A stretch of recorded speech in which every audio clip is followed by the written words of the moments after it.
Ok, j'avais un peu tort sur le Galaxy Fold. J'ai toujours eu du mal avec ce format.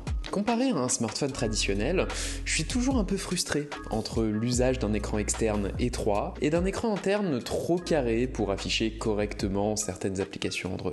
Mais vous savez quoi ? Ça fait 3 mois que j'utilise ce Galaxy Fold 6. Bon, pas en continu parce que le Pixel 9 est arrivé et qu'il était vraiment trop bon, désolé, mais en l'utilisant sur le long terme, j'ai fini par réaliser qu'il y a un truc que j'ai pas compris à propos de ce smartphone et qui change tout. Vous regardez Nightech, c'est Thomas, et aujourd'hui on parle du Galaxy Z Fold 6.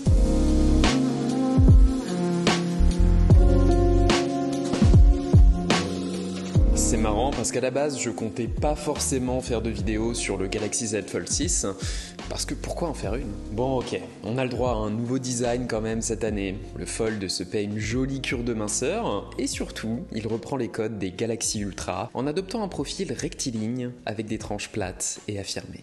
C'est plutôt réussi, je trouve. Ces lignes viennent appuyer la finesse de son boîtier, et surtout celle des bordures de son écran. Il y a à peine 1 millimètre autour là. Mais bon, malgré la finesse, la fiabilité aussi semble avoir été améliorée.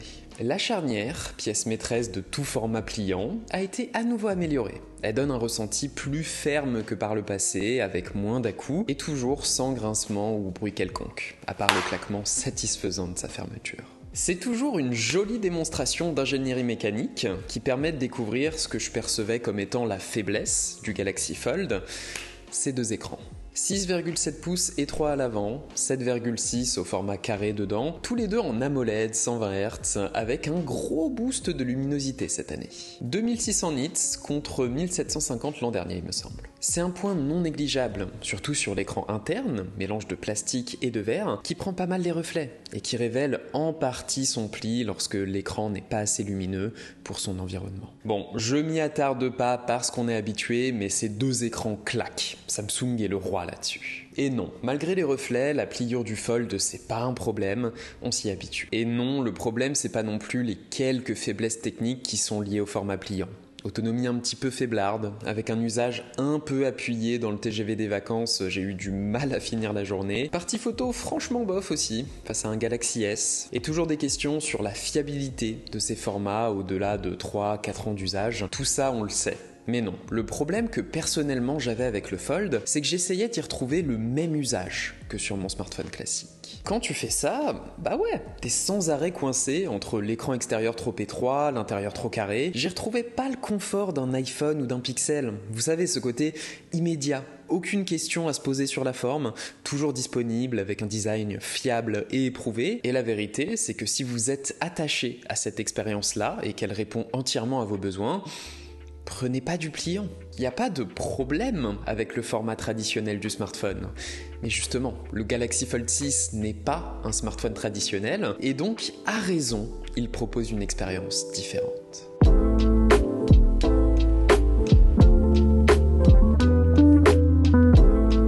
Utilisant plus longtemps le Fold de cette année, je réalise qu'il ne faut pas le prendre écran par écran, mais plutôt dans son usage global. Le Galaxy Fold 6 est conçu pour ceux qui ont besoin d'un maximum de polyvalence et de mobilité. Il propose donc 2 écrans complémentaires qui se répartissent les usages du smartphone.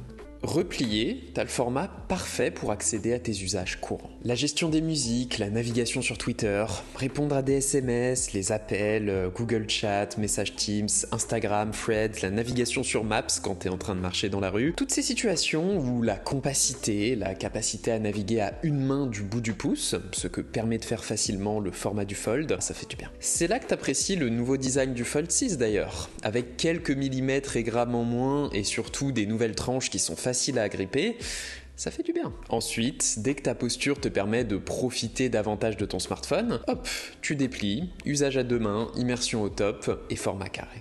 Le surf web, incroyablement plus immersif sur ce format, j'adore. Dans le RER, t'as l'impression d'avoir un magazine devant toi. La lecture devient confortable, c'est con, mais l'écran a un tellement bon rendu que j'arrive facilement à m'en servir comme d'un simili Kindle, comme sur iPad. Et surtout, vraiment, le multitâche. Quand on n'utilise pas ce format, c'est facile de se dire que ça ne sert à rien d'afficher 2 applications de pleine taille comme ça côte à côte, mais le fait de pouvoir avoir YouTube et Twitter, ChatGPT et Gmail, il y a énormément de situations, notamment en mobilité, où ça change la vie d'avoir ça dans ta poche. Et au passage, le Galaxy Fold 6, c'est vraiment le foldable avec le logiciel le plus optimisé pour ce format. Samsung fait fort. C'est le partenaire privilégié de Google et d'Android pour les nouveautés logicielles, avec 7 ans de mise à jour. Et surtout, One UI embarque pas mal d'applications déjà optimisées pour le Fold. Gmail, Chrome, Maps, Google Drive en partie, les messages, Meet, le calendrier Samsung, même Samsung Health pour la Galaxy Ring. C'est l'interface aussi.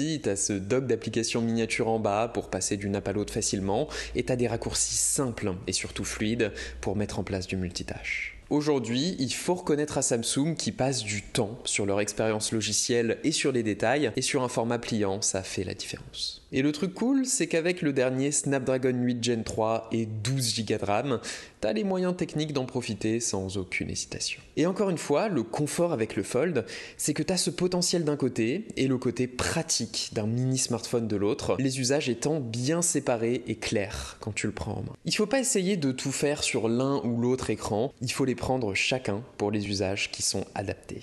C'est ça que j'aime avec le Galaxy Fold. Certes, tu retrouves pas cet usage smartphone traditionnel avec, qu'essaient de proposer aussi les OnePlus Open et Pixel Fold, mais qui s'y perdent un petit peu je trouve. Ils n'ont pas de parti pris. Ils ont un smartphone traditionnel encombrant avec un grand écran en bonus. Le Galaxy Fold 6 est différent. Il a un parti pris. Il propose 2 écrans complémentaires qui se partagent les différents usages que tu peux avoir d'un smartphone. Et cette année, il répond encore mieux à ces usages avec plus de finesse, plus de puissance et surtout plus de fiabilité. Le résultat, c'est juste un smartphone plus pratique et efficace au quotidien si effectivement tu as besoin du boost de polyvalence d'un smartphone pliant.